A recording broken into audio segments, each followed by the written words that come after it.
Hello, you're watching Telecom TV. I'm Martin Warwick and I'm talking with Doug Overton, who is Head of Communications at WDS Global. Welcome, Doug. Thanks for being here. We're talking about this no-fault found returns business. I know there's been a major study undertaken which shows that 1 in 7 mobile handsets are returned within the first year of their purchase by subscribers and they're returned as faulty, but when the analysis is done, there's actually nothing wrong with them.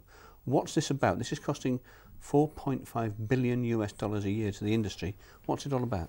Well, the trend first came to our attention when we were engaged by a major UK retailer to look at the problem of why they were getting a lot of units returned without a fault. So we put in a filter line, a telephone support line, whereby customers would phone up this line if they thought they had a fault.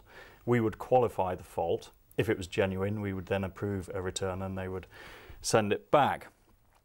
We very quickly realised that a large number of people phoning up that thought they had a fault didn't have a fault at all.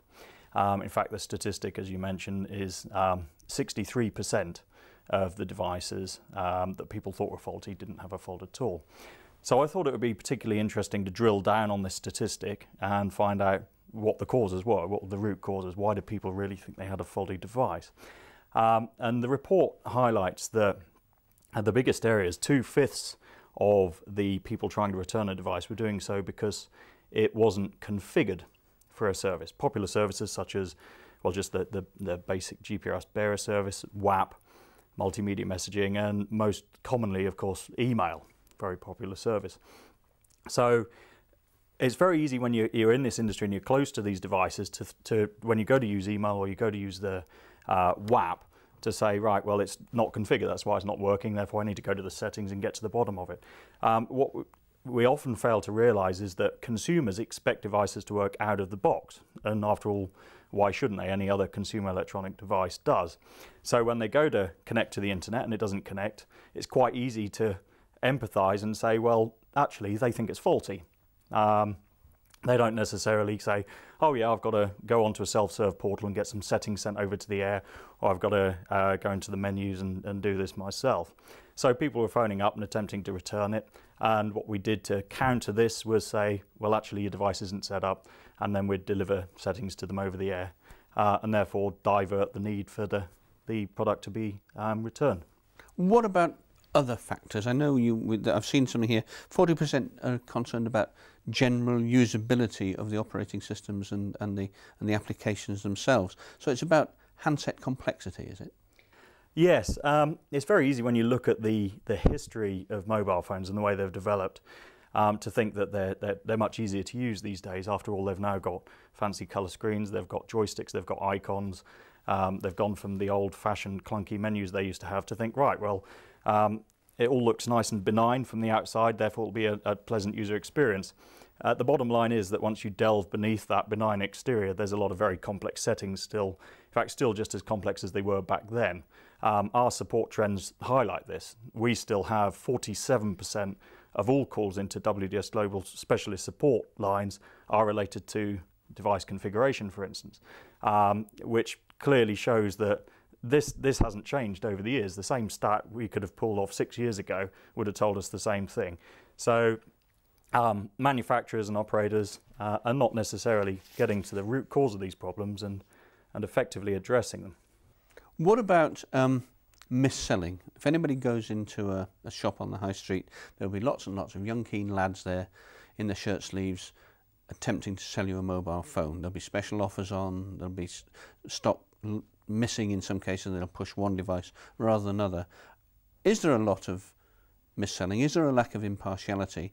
And are some of the devices that are actually being sold to customers actually unfit for the purpose that they require? Yes, and again, the findings of the report outlined this. About 1/5 of the devices that customers are trying to return without fault were simply because the customer felt the device wasn't fit for the purpose for which they intended it. And to trace this back to the root cause, it can often be found at the point of sale within the retailer, where they've either been provided with inaccurate or perhaps misinformed advice, and the shop assistants in some cases, with all good intention, are just matching the wrong product to the wrong requirement. And when you look at the complexity of these devices, it's not difficult to understand why. You now have to be an IT specialist to sell a mobile phone.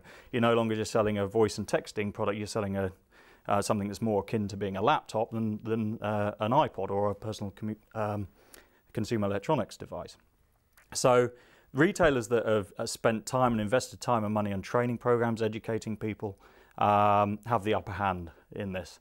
But for most retailers where there's quite a high staff turnover, in some cases low salary costs, they don't have the IT whiz kids there trained up, ready to necessarily give the correct advice at the point of sale. And for this reason, people will often walk away with a product that's quite simply not fit for the purpose that they intended. So let's be positive here. Is there a solution to this problem?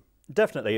Again, going back to the root cause of the problems are configuration issues, they are usability issues, and retail advice issues. And you can address each one of these in turn. People don't have to buy devices that aren't configured. In some cases, services such as email, you could argue, well, an operator can never ship a device ready for email because they don't know what your settings are at the point where they ship it.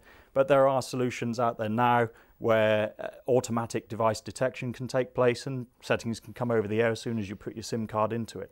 So there's no real reason, even if you're buying SIM-free devices, second-hand devices, or you're just changing devices, changing networks and keeping the same device. Doesn't matter what the scenario is, there's a solution there. Usability can be addressed, again, by product managers within the operators listening to customer service management and saying, last time we launched this product, what were the big issues you faced? And extracting that intelligence out of that environment and saying, let's factor that in next time we launch a product and make sure that we don't hit the same problem. And then on a cyclical basis, you'll slowly iron out a lot of these issues in terms of the design and usability of these things. And the final thing, which is of course the not fit for purpose problem, can be addressed by providing more education into the retail channel, or even empowering retailers with kiosks, point of sale mechanisms that help them advise the customer at the point of sale. Fascinating stuff. Doug Overton, thank you very much indeed. Thank you.